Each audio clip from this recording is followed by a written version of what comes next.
This is one of the most common reasons why your store doesn't make sales.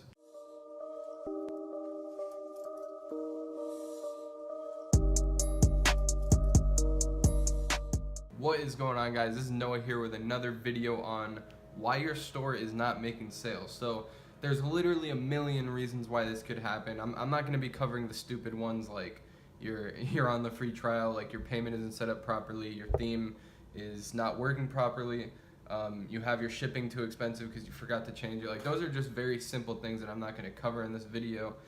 So I'm just going to cover like kind of a blanket statement, like something that you can, if your store isn't making sales right now, something that you can think about and say, hey, I can really make a change here or here or here. So basically, I want you to look at this video as a way to take your store that's not making sales. Maybe it is making sales, you're just looking to learn something. Either way, and learn from these three things that I'm about to mention and actually make a difference in your store.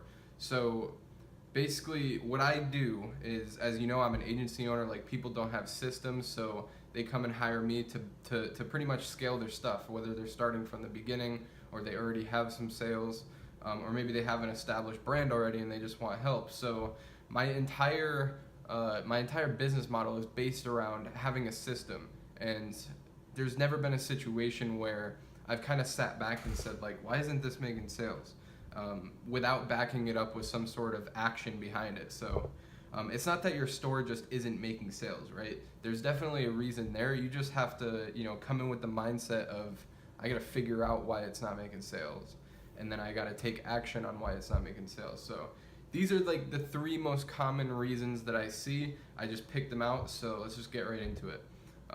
This is one of the most common reasons why your store doesn't make sales, okay?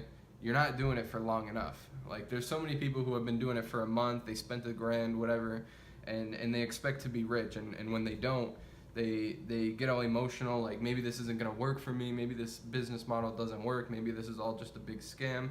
Like, listen, this is like the most common thing. It's just like, you're not sticking to it long enough. Like, think about back in the olden days, when the olden days of business, when, like, you can spend $1,000, it wouldn't get you shit. Like, it might get you like a little lemonade stand that you can start making like $5 a day off of.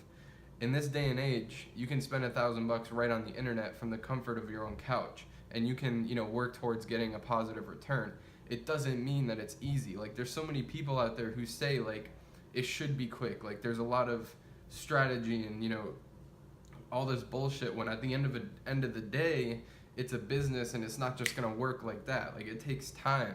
It takes commitment. Like, you have to spend your time learning and actually taking action so that your stuff can get better. Like, this isn't something where it's like, you just do it for a month or two. If it doesn't work out, you quit. Like, that's stupid.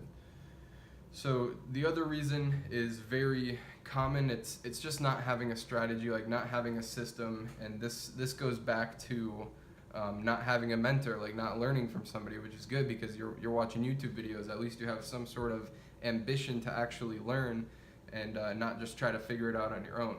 So the people who figure it out on their own and they actually go through with it, is the difference between them and the person that isn't really seeing that many results is they already know that it takes a lot of time. They already know that they're gonna waste a lot of money, waste a lot of time trying to figure out what works. So they're fine. If you're not following a strategy or doing anything or having a mentor or anything, you just wanna figure it out on your own, you're good. As long as you know that it's gonna take a lot of money and time, just as it's taken us a lot of money and time to be able to teach you our strategies. So basically, if you're not following a strategy and you want to be, this is probably the reason why you're not making sales. So you want to learn from somebody like me, from somebody who has already done what you're trying to do multiple times, not just 1 or 2 times, 3 times, like multiple times, and you want to get somebody that's really experienced to give you kind of like a system. You don't need like a proven, like literal step-by-step system, but you do need some sort of structure, some sort of rules, some sort of understandings of things that you can follow. Trust me, you'll just get there a lot quicker.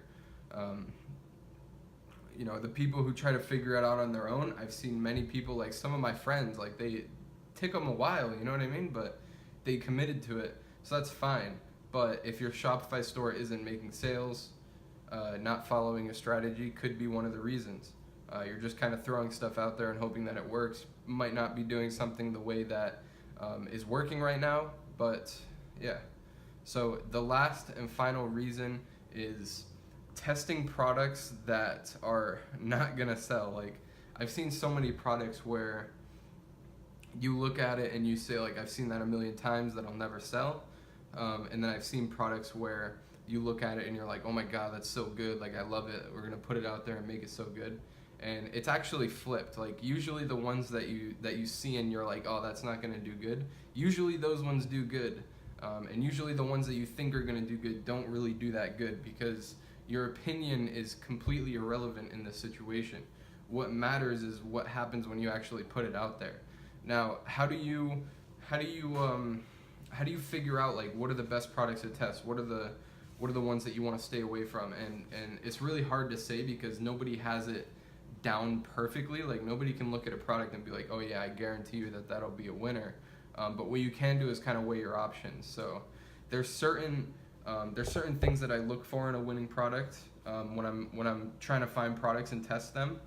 And I actually made a video on that. It's called Finding Six-Figure Products or something. I uploaded it like my first month, so you'd have to scroll down a lot. But basically, stuff that I look for, and there's stuff that I stay away from, and if it lines up with what I look for, I'll test it, and if it lines up with everything that I want to stay away from, obviously I won't test it. And there have been some situations where the stuff that I don't want to test, like, I'm just like, nope, I'll test them anyways, and they'll actually do really well. So it's like I said, like, it's not black and white. Like, it's a big gray area. There's no for sure way to know whether you're testing a bad product or not. That's why it's called testing, guys. Like, you can't just like predict the future, like, oh, this is gonna be a winner, this is gonna be a loser. You gotta just over time you learn what to look for, and then your success rates go up. And that's the benefit of spending time and putting in the research and putting in the action and actually going out there and doing it and spending the money, because you start to develop like a third sense. You start understanding, okay, like, this is probably gonna work, this probably isn't gonna work. It's kind of like Facebook ads. Like, with Facebook ads, if you launch a new product test or if you launch a new ad set, just after a while you get to learn like what's kind of working and what's not working. It's the same thing with testing products. Like, you put one out there, you learn what the results are like, and then you just do that enough times, you start learning to distinguish, like, what's a winner and what's a loser. But as for this video, I hope that you're able to take some of this information and line it up, figure out where you're struggling, and then go out and fix it. But yeah, as for this video, this is Noah Brewer, and I'm out. Peace.